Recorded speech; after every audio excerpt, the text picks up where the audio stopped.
Beleza, galera. Então agora a gente vai ver um tema bem interessante, tá? Que são as demências. Vou anotando aí para vocês, deixa eu modificar minha câmera aqui, que senão vocês não vão conseguir nem me observar, não, tá? Bora lá. Vou anotando aí, demências.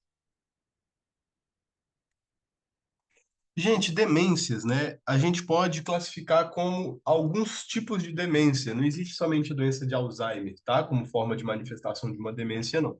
A gente pode classificar as demências como as de Corpus de Levy, tá? Corpus de Levy.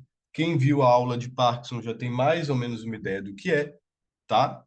A gente tem demência do tipo vascular, ou seja, posterior a um acidente vascular cerebral. A gente tem a demência do tipo Wernicke, que tem um palavrão aí, Wernicke-Korsakoff, tá?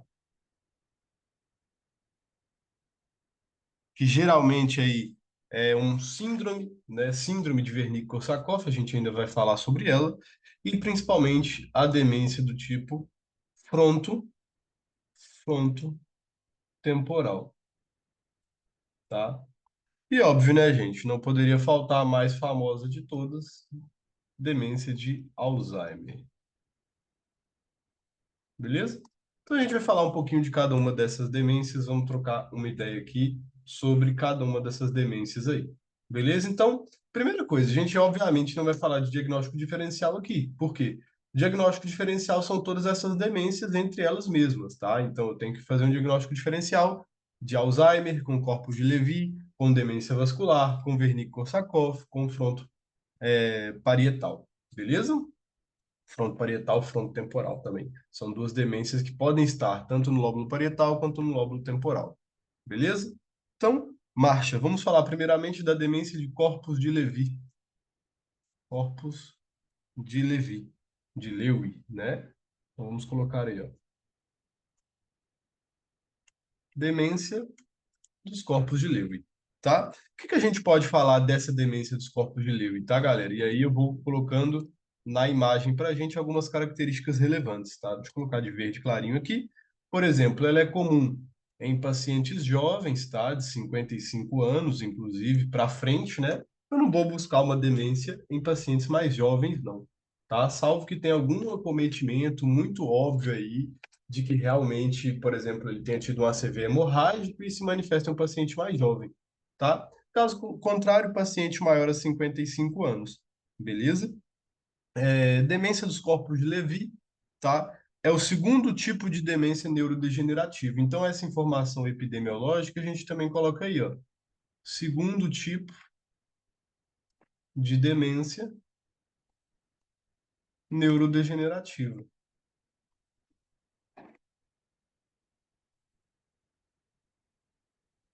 Beleza? Então é uma demência que a gente tem que ficar esperto com ela, a gente tem que dar a devida atenção para ela e respeitar, né? Pela frequência dela, segundo tipo de demência neurodegenerativa, tá? Como que é a fisiopatologia, ou pelo menos como que ocorre essa demência chamada corpus de Levy? Porque a gente tem inclusões intracitoplasmáticas, então vou colocar assim, ó, inclusões intracelulares ou citoplasmáticas, tá? Que é uma das diferenças importantes ali com Alzheimer, de uma proteína, tá? Chamada alfa-sinucleína. Essa seria a fisiopatologia dessa demência. Ocorre o depósito de uma proteína anômala, porém essa proteína anômala que vai inclusive contra a ubiquitina, tá? Se chama alfa-sinucleína. Essa é a chave patológica da enfermidade dos corpos de Levy. Beleza? Quando a gente fala de demência, eu gostaria aí de puxar uma setinha para demência e falar que demência, de uma forma geral, a gente poderia descrever como declínio cognitivo. Declínio cognitivo,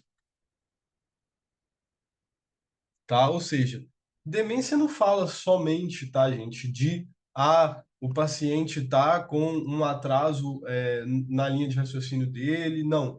A demência é um declínio cognitivo, dificuldade de matemática, dificuldade de cálculos básicos, dificuldade de planejamento, de ordem, de memória.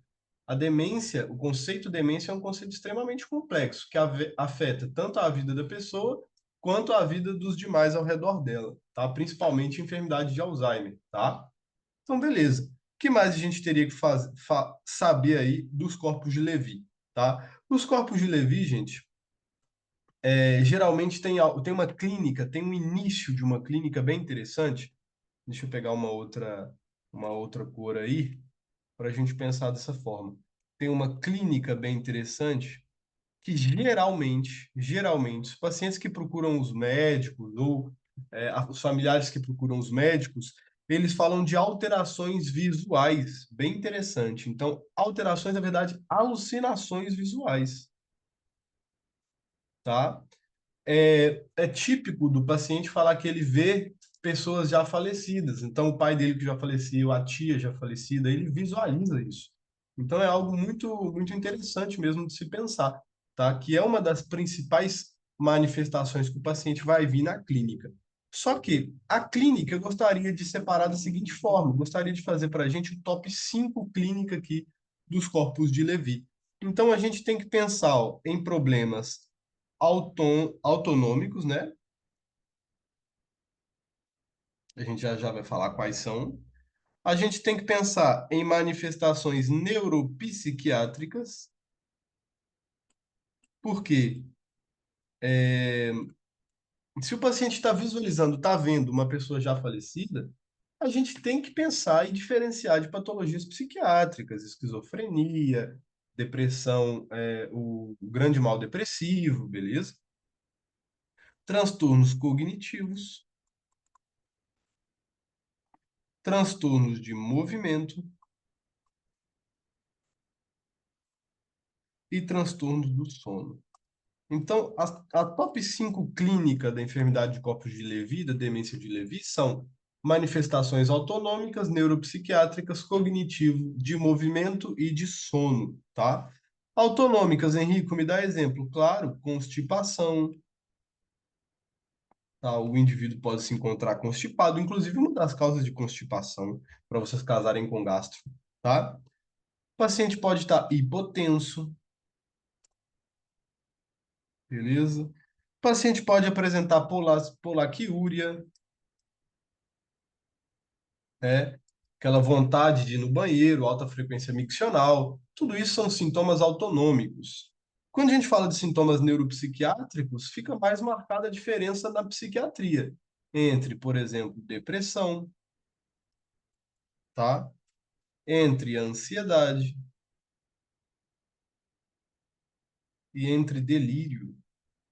Então, muito provavelmente, essas 5 esferas da vida do paciente vai estar afetada. Quando a gente fala de cognição, a gente pode ter um transtorno de déficit de atenção, tá? E hiperatividade. A gente pode ter flutuação cognitiva. Isso é um marcador muito diferencial para a gente diferenciar com a enfermidade de Alzheimer. Na enfermidade de Alzheimer é progressivo e crônico. Aqui na demência de corpos de Levy é flutuante. Tem momentos de melhora, momentos de piora cognitiva. Então é bem interessante esse diagnóstico diferencial aí, tá? Quando a gente fala de movimento, vamos parar, né, galera? A gente tem uma tríada que vocês já conhecem: rigidez, tá? Tremblor e bradicinesia. Fala sério, né? Isso aí se conhece como parte de um síndrome extrapiramidal. A gente pode falar de extrapiramidalismo, beleza? Típico, essa demência é muito típica em pacientes que apresentam Parkinson. Eu já tinha dito que o Parkinson se assemelha à demência. Qual demência? Demência dos corpos de Levy. Rigidez, tremor, bradicinesia são características típicas da enfermidade de Parkinson. E sono, obviamente, transtornos do sono REM, tá? Síndrome de pernas inquietas. Típico nessa síndrome de pernas inquietas também, paciente com anemia, beleza? E sonolência, obviamente, né? Então, olha aí, a gente fala de toda a clínica, tá? Desse top 5 aí das enfermidades de demência do corpo de Levy, beleza? Fechou. Vamos para a parte interessante. Como que a gente faz para diagnosticar a enfermidade, a demência dos corpos de Levy? Só apagar aqui para vocês. Vamos colocar de verde fluorescente. Diagnóstico, tá? Gente, toda demência, eu vou pedir esses exames aqui. Então, isso serve para todas as demências que eu disse no início da aula, não somente para corpos de Levy, não. Neuroimagem, seja com tomografia ou ressonância nuclear magnética, eu preciso de neuroimagem. Pode ser que eu não veja nada? Pode, tá? Mas eu tenho que pedir em toda suspeita de demência. VDRL, tá? Lembrando, a neurosífilis pode causar uma espécie de encefalite que me parece uma demência, tá? Hormônios, perfil tiroide e vitamina B12. A B12 pode ser uma causa de demência também, a gente já vai falar sobre, tá? Posso pedir o PET scan ou SPECT? Posso, Henrico, mas eu estou buscando tumor? Não.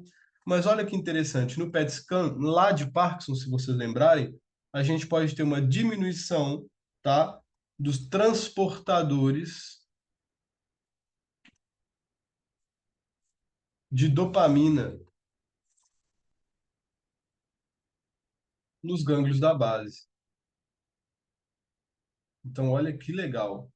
É um estudo caro? É, mas a gente sai com o diagnóstico de enfermidade de Parkinson e a demência poderia tá sendo explicado justamente por esse motivo.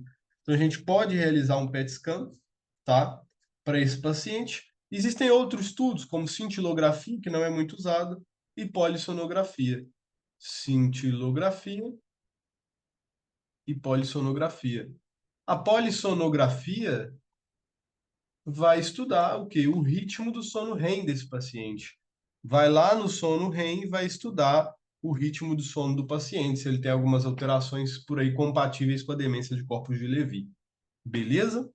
Essa é a principal questão, tá? Então, assim, o diagnóstico fica sendo dessa forma, basicamente elimino as outras causas e pego o top 5 ali de clínica compatível com a enfermidade de corpos de Levy.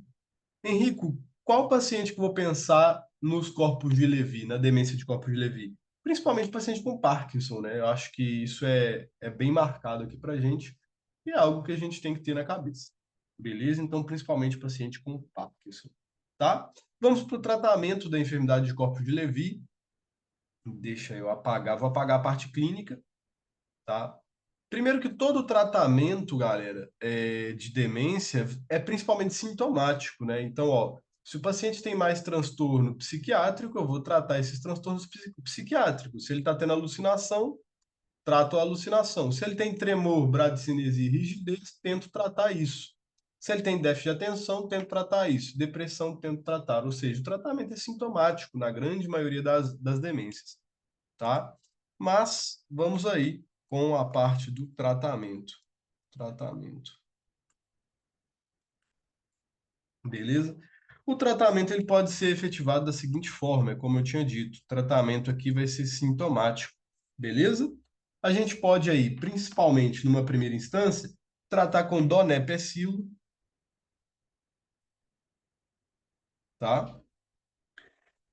Que vai ser aí 5 miligramas a dose por mais ou menos 4 semanas de tratamento. O donepezilo, gente, ele é um inibidor da acetilcolinesterase. Acetilcolinesterase, tá?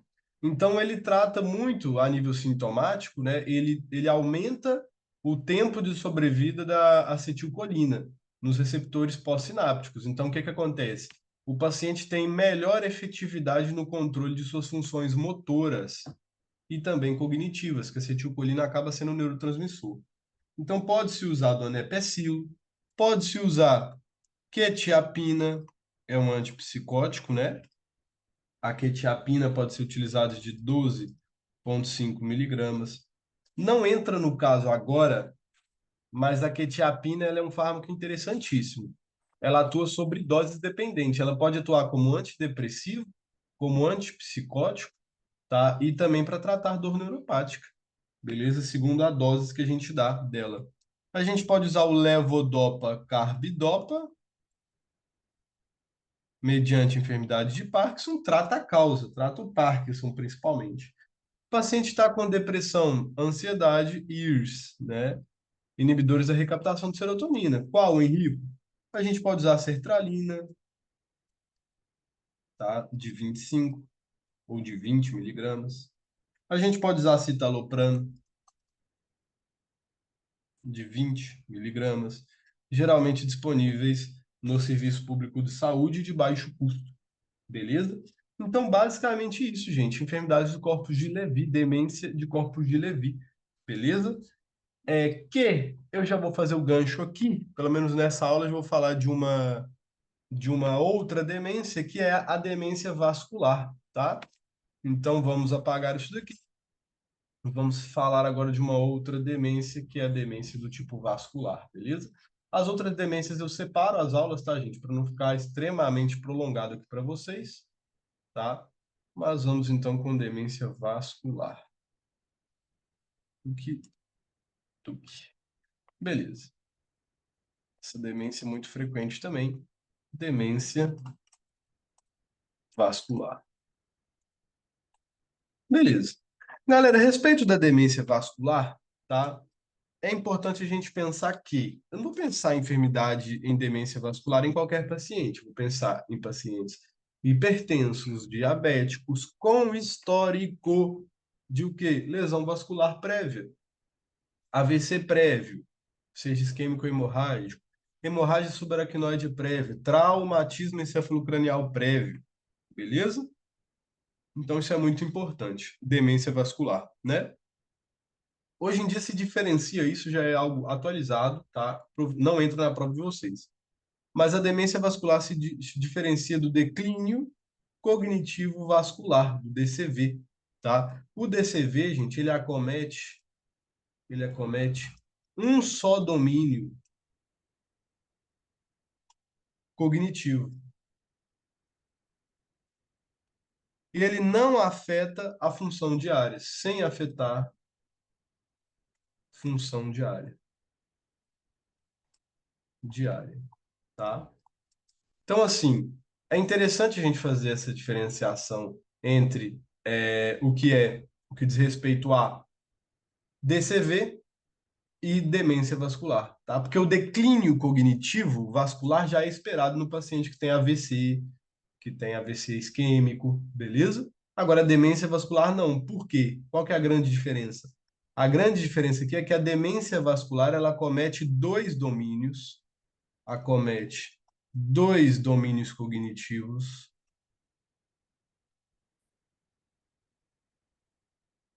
tá? E ela afeta funções diárias, tá? Então, o grande X da questão aqui é que a demência vascular ela afeta dois domínios cognitivos e afeta as funções diárias. O paciente precisa de ajuda para fazer as suas atividades diárias habituais, beleza? Então, olha a relevância disso daí, tá? Vamos para a parte clínica dessa demência vascular e vamos trabalhar um pouco sobre ela. Clínica, tá? Gente, a demência vascular ela tem algumas características aqui que eu gostaria de dizer. Ela é súbita, tá? Ou seja, ela acontece de forma bem aguda, ela é flutuante, ela pode ter sinais de melhora e sinais de piora, ela se manifesta em degraus, ou seja, a próxima manifestação é pior ou menos agravante, ou seja, ou um degrau para baixo ou um degrau para cima, tá? Os níveis de sua manifestação. Interessante dela, ela preserva a personalidade do indivíduo,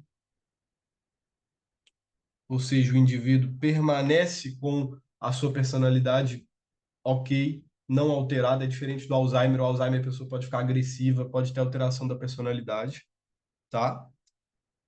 Obviamente, né, gente, um outro típico sintoma é confusão. Essa confusão ela é interessante, que ela é uma confusão mais noturna. Então, o paciente pode ter confusão noturna e o que não poderia faltar, que é a depressão também. associada principalmente a todas as demências, tá? Agora, o que que tá ao redor disso tudo? Fala sério, né, galera? Fala sério. Ou AVC ou hemorragia subaracnoide. Tá ao redor disso daí. Tá no meio, é o centro da clínica da demência vascular, é ter o histórico vascular. Paciente sem histórico vascular, já não vou pensar em demência vascular, beleza? Se usa, tá, gente? Já já eu abro aqui pra gente. Se usa uma escala para diferenciar de Alzheimer, isso é algo atualizado, tá? Para diferenciar de Alzheimer, se usa uma escala chamada escala Ratinsky,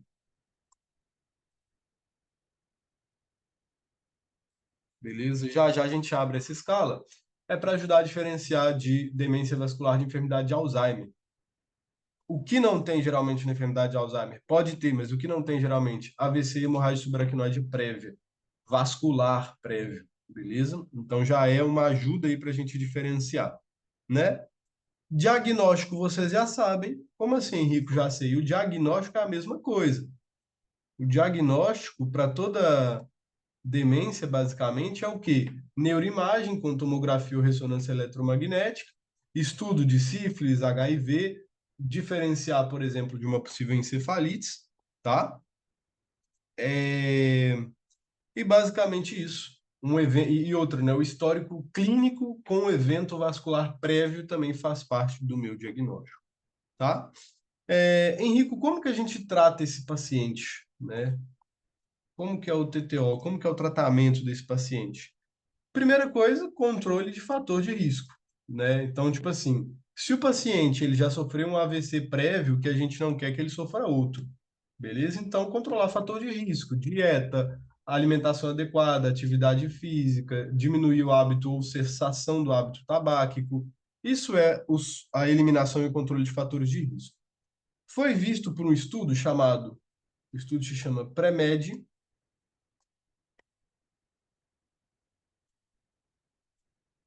tá? Esse estudo viu que a dieta mediterrânea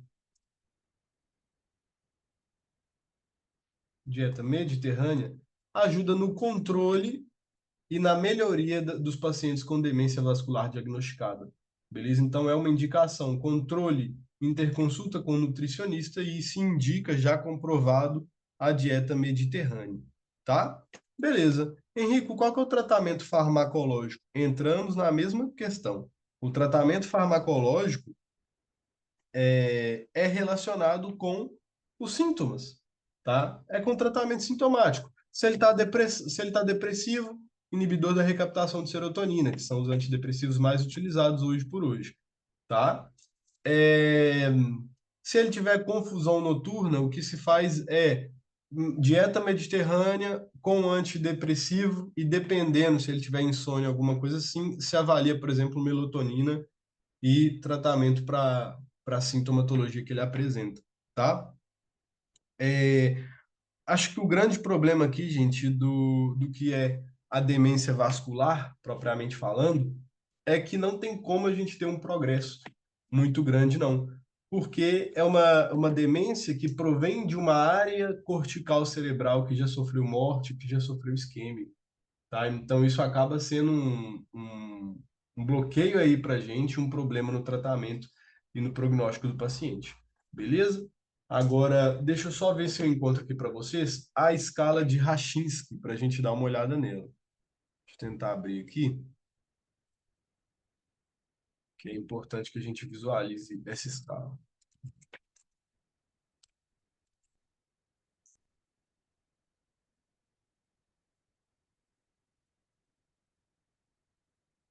Vou compartilhar aqui para vocês mesmo. Compartilhar do Google mesmo, tá, gente? Simplesmente para mostrar para vocês a diferença entre o que seria a demência vascular da enfermidade de Alzheimer, tá? A gente ainda vai ver Alzheimer. Mas principalmente ali no cantinho, ó. Deixa eu ver se eu consigo abrir isso daqui. Perfeito. Beleza. Principalmente fazer as pontuações, né? Então, ó, teve começo súbito, 2 pontos. Deterioro escalonado em degraus, 1 ponto. Flutuante, 2 pontos. Então, ó, demência vascular, ela é súbita e flutuante. São duas coisas que já me direcionam para demência vascular. Preservou a personalidade? O que eu estava comentando com vocês, mais um ponto. Depressão, moléstia somática, incontinência emocional, presença de hipertensão, que entra ali nos sintomas autonômicos. História de ictus prévia, já soma 2 pontos, então parou tudo. Ó, ACV prévio, que é doença vascular prévia. Começo súbito, de curso flutuante, com síntoma neurológico focal, que foi o problema que ele ficou ali do AVC prévio, né? Foi a consequência do ACV prévio, a sequela, tá? Já soma mais 2 pontos. Então a gente já tem, com a escala, já direciona a gente se a gente pensa em uma demência vascular ou se a gente pensa em uma demência de Alzheimer. Tem que fazer o diagnóstico diferencial. Podemos ter um paciente que desenvolveu Alzheimer posterior, anos depois de um ACV isquêmico, mas a gente tem que fazer diferenciação. Beleza? Então aí, ó, uma pontuação de 7 pontos ou mais sugere demência vascular. E é muito fácil da gente ter os 7 pontos, porque vários dessa escala são 2 pontos. Beleza? Então, é isso que eu queria deixar aqui para vocês hoje. Próxima aula nossa vai ser principalmente da síndrome de Wernicke-Korsakoff, demência de Alzheimer, demência frontotemporal parietal, tá? E a gente encerra demências.